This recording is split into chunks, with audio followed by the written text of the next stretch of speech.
അസ്സലാമു അലൈക്കും വറഹ്മത്തുള്ളാഹി വബറകാതുഹു.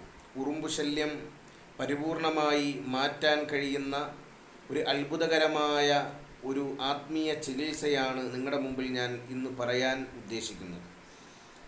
ബിസ്മില്ലാഹില്ലദീ ലാ യദുറു മഅസ്മിഹി ഷൈഉൻ ഫിൽ അർളി വലാ ഫിസ് സമാഇ വഹുവസ് സമീഉൽ അലീം ഹസ്വൻദനാ കുല്ലനാ വബൈതനാ ബിൽ ഹയ്യിൽ ഖയ്യൂമില്ലദീ ലാ യമൂതു അബദാ ودفعت عنا وعن بيتنا السوء بلا حول ولا قوة إلا بالله العلي العظيم أيها النمل إني أخرج عليكم إلا خرجتم من داري فإني أكره أن تقتلوا من داري എന്ന് ചൊല്ലിയിട്ട് 3 പ്രാവശ്യം സൂറത്തുൽ ഇഖ്ലാസും പിന്നീട് ഓരോ പ്രാവശ്യം മുഅവ്വദത്തൈനിയും ഓതി വെള്ളത്തിൽ മന്ത്രിച്ച് അത് കുടയുക. എന്നാൽ ഉറുമ്പ് ശല്യം